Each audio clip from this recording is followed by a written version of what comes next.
Hey guys, welcome back to my channel. তো আবারও চলে আসলাম নতুন একটা ভিডিও নিয়ে। এটা একটু আলাদা ধরনের ভিডিও।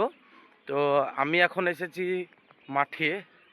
তো সেই মাঠে এসেছি আমাদের যে ধান জমিতে ধান পোতা আছে সেই ধানের ভুঁইটাকে একটু দেখতে। তো আজকে 8 দিন হয়ে গেল ধান পোতা, তো আমি এখনো আসিনি। 8 দিন আগেই এসেছি, 8 দিন 9 দিন হবে যত সম্ভব। তো 9 দিন আগে ধান পুঁতেছি, কিন্তু আমি দেখতে আসেনি। কিন্তু আজকে আমি হঠাৎ কি মন হলো, তো জমি দেখতে চলে আসলাম। তো আমি ভাবলাম তোমাদেরকে একটু জিনিসটা দেখাই, ধানের জমিটা শেয়ার করি।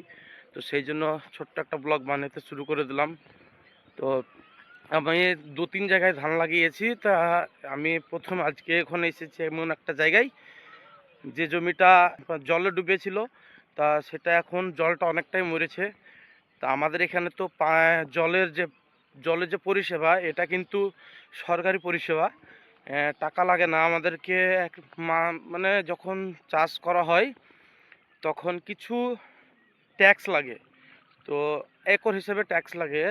1 একরে 1100 টাকা মতন লাগে, মানে 3 বিঘে। 1 একর মানে 3 বিঘে। তো 3 বিঘেতে 1100 টাকা মতন লাগে। ধরো আমরা ফ্রিতেই জল পাচ্ছি। তো সেই জন্য আমাদের এখানে ধান চাষটা একটু বেশি হয়, অসুবিধা নাই, সবাই ধান চাষ করে। আর আমাদের যে পাম্পগুলো আছে, সেই পাম্পগুলো বেশি দূর পর্যন্ত আবার সাপ্লাইও করতে পারে না জল, কারণ আমাদের বিল থেকে জলটা উঠে, বিলে জলের পরিমাণ যখন কমে যায় তখন একটু অসুবিধা হয়। তো আর দেরি করছে না, একটা তোমাদেরকে ভালো জিনিস দেখাচ্ছি। দেখো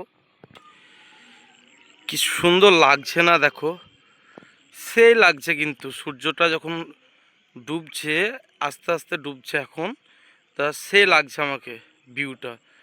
তো এইটা দেখানোর জন্যই আরও বেশি মনটা চাইলো যে একটা ব্লগ ছোট্ট করে করে নিই।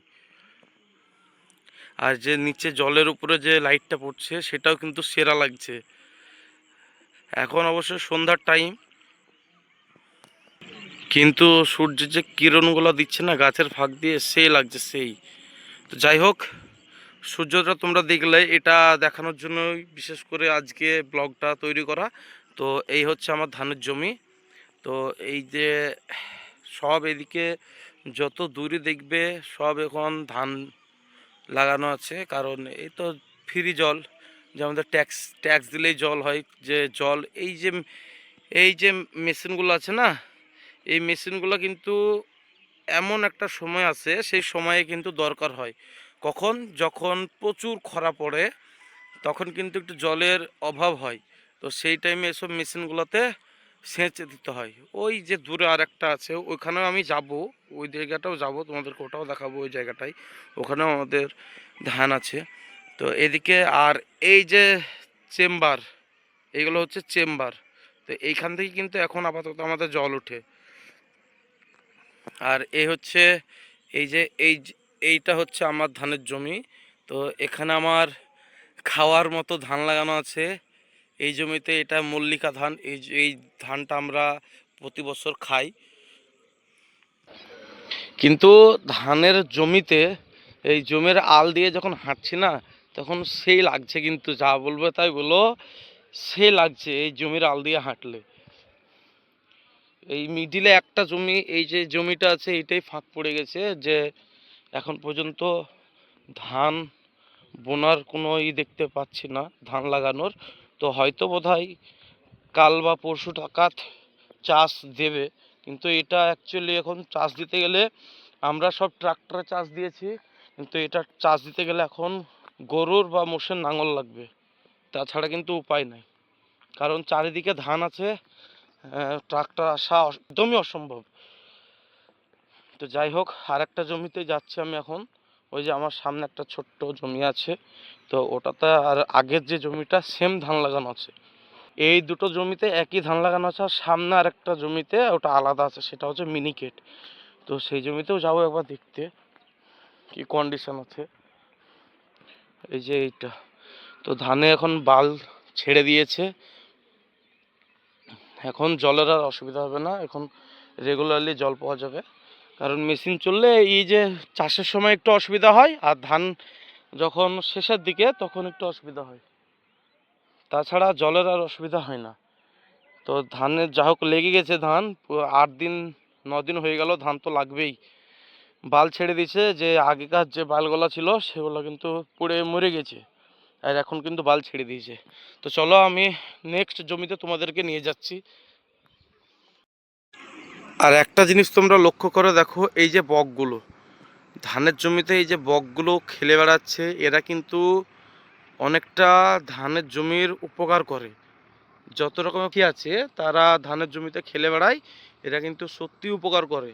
কারণ যে জীবাণুগুলা, যে কীটনাশকগুলা বা যে সমস্ত পোকামাকড়গুলা যে ধানের ক্ষতি করে, তাদেরকে কিন্তু এরা খেয়ে নেয়।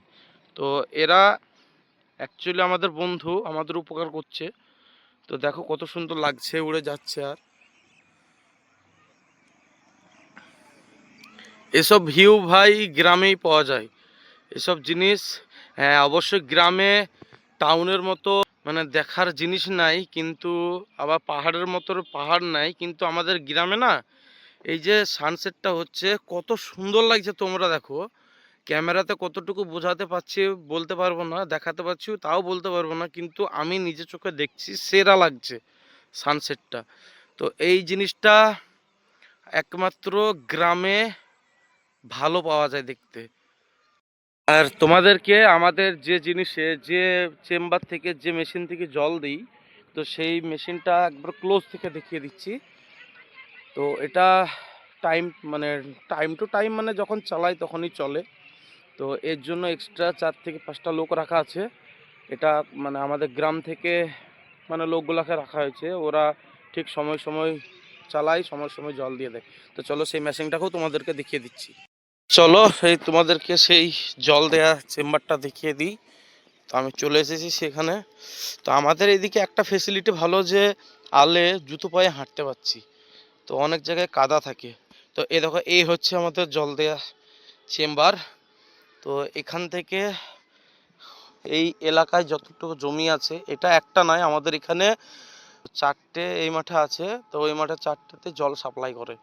আর এই যে এটা চাবি, এটা অন করলে খুলে যাবে, অফ করলে বন্ধ হয়ে যাবে। আর এইখানে জল পড়ে, দুদিকে রাস্তা আছে, ওই একদিকে রাস্তা আর এই একদিকে রাস্তা।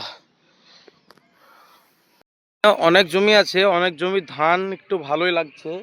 যেমন আমার পিছনে যে জমিটা আছে দেখে একটু ভালো লাগছে, সবুজ সবুজ কালার হয়ে আছে। আমাদের জমিতেও যেমন ধান একটু ভালো লাগছে, সবুজ কালার হয়েছে। কিন্তু একটা জমি আছে, সেই জমির ধানটা তোমাদেরকে দেখাচ্ছি, একটু অন্যরকম পোড়া পোড়া ভাব। তো এটা কিসের জন্য হচ্ছে সেটাও তোমাদেরকে বলছি। আমাদের এই জমির ধানটা দেখো, ধানটা সে লাগছে মানে উম, কি বলবো, সবুজ একবার কালার আছে। এই যে এই ধানটাও সবুজ কালার আছে। কিন্তু এই জমির ধানটা কিন্তু একটু প্রবলেম দেখাচ্ছে, ভালো করে খেয়াল করো তোমরা। এই যে মাথা ভেঙে ভেঙে পড়ছে, মানে পোড়া পোড়া ভাব লাগছে। এটা কিন্তু অ্যাকচুয়ালি বেশি দিন লাগানো হয়নি, সেই কারণে এটা খুবই, যদি বেশি হয় 4 থেকে 5 দিন হলো এই ধানটা লাগানো। আর একে মোটামুটি 8 থেকে 9 দিন সময় লাগবে এই জমির মতো হতে গেলে। তো এখনও সময় লাগবে, 8-10 দিন সময় লাগবে। আর এমনিতে এই জমিটা হয়তো একটু দুর্বল, সেই জন্য এরকম হয়ে আছে। সারটার একটু কমই দিয়েছে, সেই জন্য এরকম হয়ে আছে। তো চলো, অসুবিধা নাই এসব জিনিসে, আস্তে আস্তে সব ঠিক হয়ে যাবে, অসুবিধা এমনি কিছু নয়। চলে এসছি আমার দ্বিতীয় জমির এইদিকে। তো এই আলটা একটু সরু, হাঁটতে একটু অসুবিধা হচ্ছে। আর সেম একই কেস, সেখানেও সেই ধান পোতা আছে। সব আমার একদিনই ধান পুঁতেছি, কিন্তু আমার ধানের বীজের একটু সমস্যা হয়েছিল। তো সেই জন্য এই জমিটা একটু ধান ফাঁকা ফাঁকাই আছে, বেশি ওই জমির মতো ঘন নয়, এটা একটু ফাঁকা ফাঁকাই আছে। তো আমি জিজ্ঞাসা করেছিলাম অসুবিধা, তো বলেছিল এই মিনিকেট ধান অসুবিধা হয় না, এমনিতেই ঝাড় করে ফেলে। আর এখানে দেখো, এই জমি থেকে এই জমিটা থেকে এই জমিতে জল যাচ্ছে, তো অসুবিধা নাই, আমার জমিতেও জল ঢুকছে। এই যে জমি সব মেশিন বন্ধ আছে, কিন্তু আমাদের এখন চেম্বারগুলো সবই বন্ধ আছে। তো জমি জমি যে এক্সেস জলগুলো আছে সেগুলো কিন্তু যাচ্ছে। এই যে আমার জমিতে জল ঢুকছে, এটা কিন্তু আমার জমি, এটা আমার জমি। তো আমার জমিতেও জল ঢুকছে। তো এগুলো তো ফ্রি জল, জলের তো আমাদের এখানে কোনো কমতি নেই, তো সেই জন্য এগুলো ফ্রি জল এক ধরনের। তো সেই জন্য এর জমি থেকে ওর জমি কাটানো থাকে, আরেক জমি থেকে তার জমি কাটানো থাকে, এইভাবেই আমাদের এখানে জল খাওয়ায় জমিতে। কারণ তোমরা এখানে দেখতেই পাচ্ছ যে একটাও ড্রেন নেই, তো সেই জন্য জমির উপর দিয়ে জলগুলো যায়। এটা এই জমি জল আসে ওই যে ওই চেম্বারটা থেকে, ওই একটা মেন আল আছে একদম সোজা চলে গেল ওই মেশিন পর্যন্ত। যখন এদিকে আমাদের জমিতে জলের টান হয় তখন ওই যে মেশিন, ওই ওই যে মেশিন দেখতে পাচ্ছ, ওই মেশিনে করে জল দিই আমরা। তো তাছাড়া এমনি সব কিছুই সেম, জমির উপর দিয়ে জল যায় যেহেতু আল নেই। তো দেখতেই পাচ্ছ জল টাপডুব হয়ে আছে, জলের কোনো অসুবিধা নেই, কোনো কমতি নেই জলের। এখন এখন 1-1.5 মাস জলের কোনো কমতি থাকবে না। 1.5 মাস পর থেকে তখন জলের কমতি দেখা দেয়। তো এইভাবেই চাষ হয় জমিতে, এইভাবেই চাষ হবে সারা জীবন, এইভাবেই চলে যাবে। তো আমার এই ধানটা একটু কমজোরি ছিল, এই যে ধান, এই ধানটা একটু কমজোরি ছিল।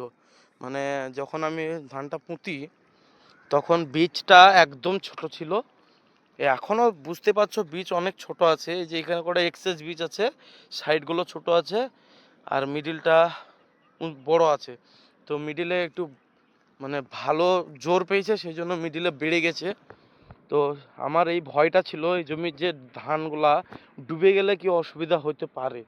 তো যাক, এখন দেখছি সব কিছু ঠিক আছে, কোনো প্রবলেম নাই। অবশ্যই জল একটু বেশি ছিল, বেশি আছে, তাও কিন্তু এখন ডুবছে না, আর ডুববেও না, আর অসুবিধা নাই। এবার যদি বন্যাও চলে আসে না তাও অসুবিধা নাই। যেমন এই যে আমার জমি থেকে এদিক দিয়ে আবার জল বেরিয়ে যাচ্ছে আমার এই জমি থেকে। তো সব এরকমভাবে লাইন করে রাস্তা করা আছে, যে এক জমিতে ঢুকবে, এক জমি থেকে আরেক জমি, আরেক জমি থেকে আরেক জমি, এরকমভাবেই জল কিন্তু যাওয়া আসা করে। তো যাই হোক ভালো। তো এইখানে এই জায়গাটাতে কিছু ধানের কম কম লাগছে।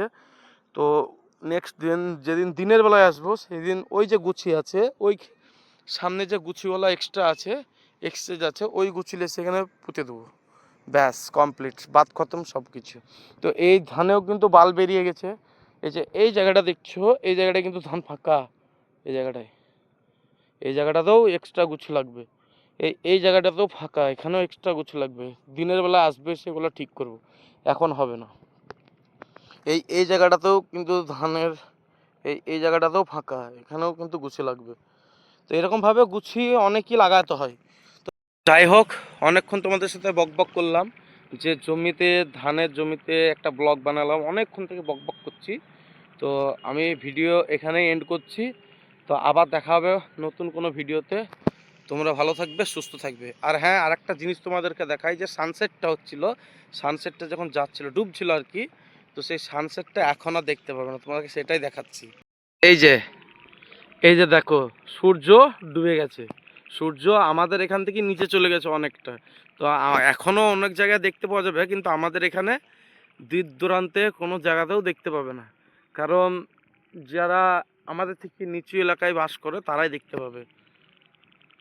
তো যাই হোক, ভালো থেকো, সুস্থ থেকো।